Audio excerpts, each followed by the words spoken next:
Imagine the one thing you can do to pay your rent is illegal. Now imagine that even though it's illegal, you do it anyway, and then your safety is at constant threat from your employer or your clients. Well, for a lot of women around the world and in most parts of this country, that job is sex work.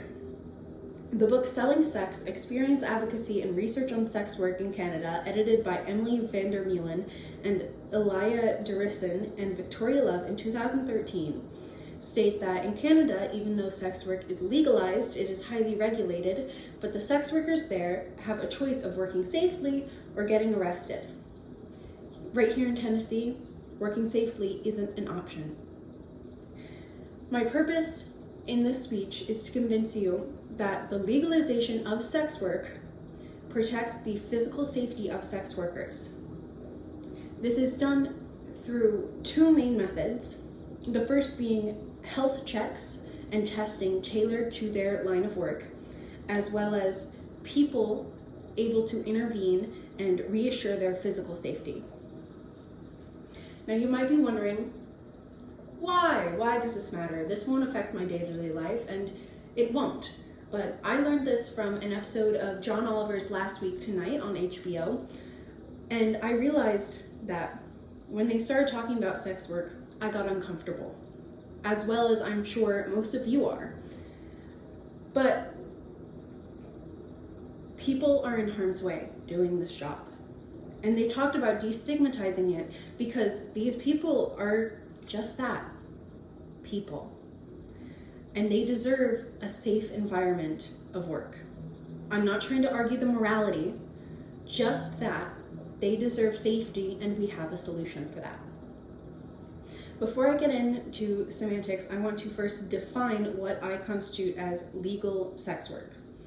In Legalizing Prostitution, an Introduction by Christy Trifolis in 2012, she states, in Amsterdam, it's legal to employ sex workers as long as they are over the age of consent and working voluntarily. So, the first reason,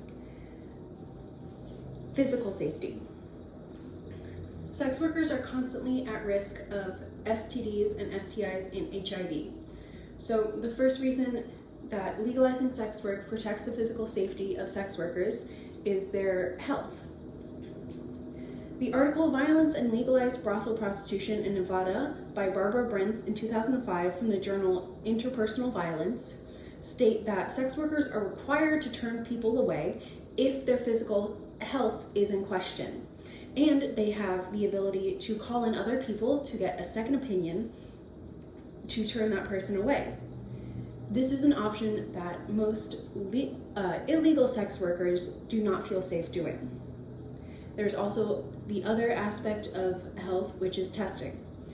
In Legalizing Prostitution, an Introduction by Christy Trifolis in 2012, it states that sex workers are required to get tested in legal brothels, which helps stop the spread and start treatment early when the diseases can be readily helped. There is an opposing view to this, which is outlined in the December 2009 issue of the International Journal on Sexual and Reproductive Health Rights by Cohen and Lutnick. This includes an interview with a sex worker who states that she does not want to be tested. She doesn't want to have to test to go to work, which is, I'm sure we are all aware, is a great argument of vaccinations at this current day and age. But the option to get tested and work in a place where it is legal and required and they have access to that healthcare without being questioned by someone about it isn't available right now. So, for the people who don't agree with her and have the opposite view, we should give them the choice of that physical safety. Now, the next main part of physical safety is the protection from violence.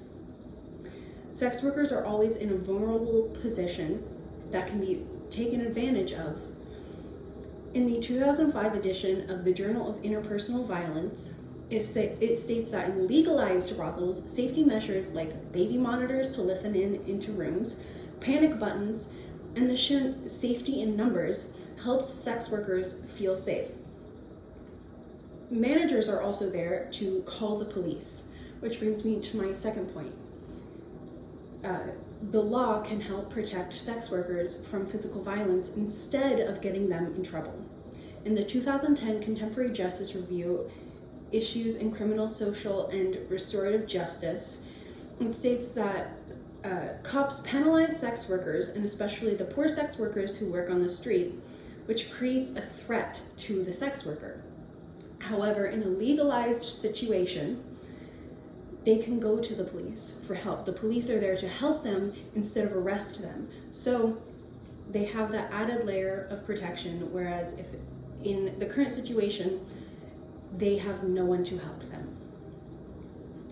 This evidence altogether, I hope, can lead you to conclude that the legalization of sex work can and does protect the physical safety of sex workers. Now, if you look through my sources, you might see that a lot of them include interviews with sex workers themselves. And that's because this is what that's about, them. This isn't about morality, this isn't about stopping sex work, this isn't about promoting it, it's just about their safety. In the 2005 Journal of Interpersonal Violence, it states that the illegalization of sex work neither eliminates sex work nor makes it safe. So what does it do? Thank you.